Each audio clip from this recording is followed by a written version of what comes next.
മുൻകാലപൂർവ്വ ശുചീകരണ പ്രവർത്തനങ്ങൾ പകർച്ചവ്യാധി ഭീഷണിയൊക്കെ നിലനിൽക്കുന്ന ഒരു സാഹചര്യം എങ്ങനെ അതിനെ പ്രതിരോധിക്കാനാണ്? അത് പ്രതിരോധിക്കാനുള്ള എല്ലാ സംവിധാനങ്ങളും ഇന്നലെ ചേർന്ന യോഗത്തിൽ തീരുമാനിച്ചിട്ടുണ്ട്. ഒന്ന്, പരിസരങ്ങൾ വളരെ വൃത്തിയായി സൂക്ഷിക്കാനും അതോടൊപ്പം തന്നെ ചികിത്സയ്ക്ക് എത്തുന്നവർക്ക് ചികിത്സ ചെയ്യാനുള്ള സംവിധാനങ്ങൾ ഒരുക്കിയിട്ടുണ്ട്. ആശുപത്രിയിൽ അതിൻ്റെ കൂടുതൽ കിടക്കയും സംവിധാനങ്ങളും ഒരുക്കാനുള്ള ഏർപ്പാടുകൾ ചെയ്തിട്ടുണ്ട്.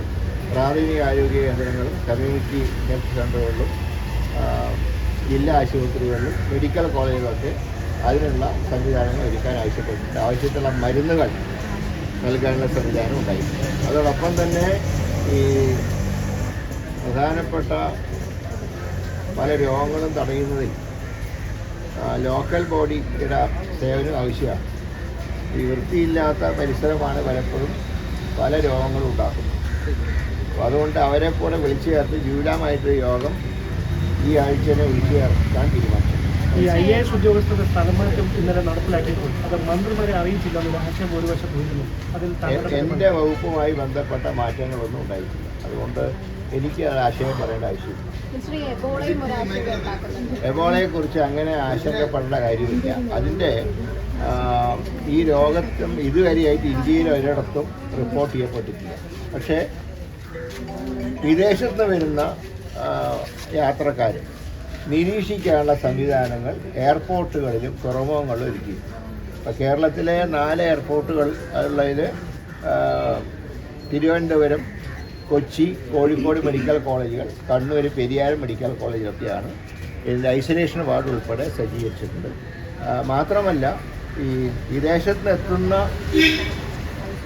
യാത്രക്കാർ ആർക്കെങ്കിലും തുടർച്ചയായിട്ടുള്ള ചുമ, പനി, വയറിളക്കം തുടങ്ങിയ രോഗലക്ഷണങ്ങൾ കണ്ടാൽ ഉടൻ തന്നെ ബന്ധപ്പെട്ടവർ DMOമാരെ അറിയിച്ചുകൊണ്ട് ബദൽ സംവിധാനം ഉണ്ടാക്കാൻ ഏർപ്പാട് ചെയ്തിട്ടുണ്ട്. ഇതിനൊരു പ്രയാസം എന്ന് പറയുന്നത് ഈ രോഗത്തിന് ആദ്യത്തെ 2-3 ദിവസങ്ങളിൽ സാധാരണ ഒരു ചുമയും ഒക്കെ ആയിട്ടാണ് പ്രത്യക്ഷത്തിൽ കാണുക. ചിലപ്പോൾ പനിയുണ്ടാവും, നമ്മൾ ശ്രദ്ധിക്കില്ല. പക്ഷെ അങ്ങനെയുള്ളവർക്ക് 4-ാം ദിവസം മുതൽക്കാണ് ഇതിൻ്റെ വ്യാപ്തി കൂടുക. 12-ാം ദിവസം മരണം. അതാണ് ഇതിൻ്റെ ഈ രോഗത്തിൻ്റെ ഒരു പ്രത്യേകത എന്ന് പറയുന്നത്. അതിൽ ഈ വയറിളക്കം, രക്തം കലർന്നിട്ടുള്ള മലം പോകുന്ന അങ്ങനെയൊക്കെയുള്ള ഒരുപാട് ലക്ഷണങ്ങളുണ്ട്. അപ്പോൾ അതുകൊണ്ട് തന്നെ അങ്ങനെയുള്ളവരെ പരിശോധിക്കാനുള്ള സംവിധാനങ്ങൾ തുറമുഖങ്ങളിലും എയർപോർട്ടുകളിലും സജ്ജീകരിച്ചിട്ടുണ്ട്. മറ്റൊരു പ്രധാന കാര്യം, പ്രധാന റെയിൽവേ സ്റ്റേഷനിലും സംവിധാനം ഒരുക്കാൻ പറഞ്ഞു. കാരണം മറ്റ് സ്റ്റേറ്റിൽ വന്നിറങ്ങി ട്രെയിനിൽ വരുന്നതാണ്. അപ്പോൾ ഈ കാര്യത്തിൽ വളരെ ശക്തമായിട്ടുള്ള ജാഗ്രത എല്ലായിടത്തും നൽകിയിട്ടുണ്ട്. അതിൻ്റെ സംവിധാനങ്ങൾ ഒരുക്കിയിട്ടുണ്ട്. ഇത് ഇപ്പോൾ ഭയപ്പെടാനൊന്നുമില്ല. എങ്കിലും വിദേശത്ത് വരുന്ന യാത്രക്കാരെ കൂടുതൽ നിരീക്ഷിക്കാനുള്ള സംവിധാനങ്ങൾ ഒരുക്കിയിട്ടുണ്ട്. ലഭിച്ചിട്ടുണ്ട്. അതനുസരിച്ചിട്ടുള്ള നടപടികൾ ഉണ്ടാകും. ശബരിമലയിൽ പൂജാദ്രവ്യങ്ങളുമായി ബന്ധപ്പെട്ടുള്ള അഴിമതി കണ്ടെത്തിയിട്ടുണ്ട്. അതിൻ്റെ റിപ്പോർട്ട് ഞാൻ കണ്ടിട്ടില്ല. കണ്ടാൽ അത് സംബന്ധിച്ച് ശക്തമായൊരു നിലപാട് സ്വീകരിക്കും. ആരാണെങ്കിലും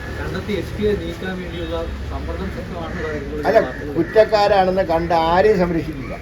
ദേവന്റെ സ്വത്തിൽ കൈയിട്ട് വാരുന്ന ഒരാൾ ഏത് പാർട്ടിയാണെങ്കിലും ശക്തമായിട്ട് നിലപാട് ഗവൺമെന്റ് ഭാഗത്തും സ്വീകരിക്കും.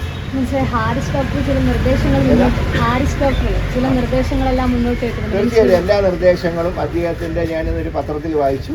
അതെല്ലാം സ്വാഗതാർഹമാണ്. അതനുസരിച്ച് ഞാൻ മെഡിക്കൽ കോളേജുകളും സന്ദർശിക്കുന്നുണ്ട്. രോഗികളുടെ അഭിപ്രായങ്ങൾ കേൾക്കുന്നുണ്ട്.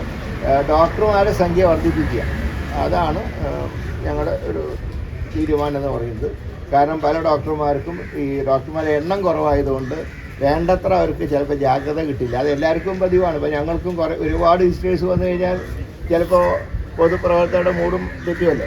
അപ്പോൾ അത് ആവർത്തിക്കാതിരിക്കാൻ ഡോക്ടർമാരുടെ പോസ്റ്റുകൾ കൂടുതൽ ക്രിയേറ്റ് ചെയ്യാൻ തീരുമാനമെടുത്തിട്ടുണ്ട്. പിന്നെ മെഡിക്കൽ കോളേജുകൾ ആരംഭിക്കുന്ന ഞങ്ങളുടെ നയമാണ്. അതിൽ വെള്ളം ചേർക്കാൻ സാധ്യമല്ല. തിരുവനന്തപുരത്തെ 2ാമത്തെ medical college, Harippad medical college, അത് ഞങ്ങൾ ആരംഭിക്കും.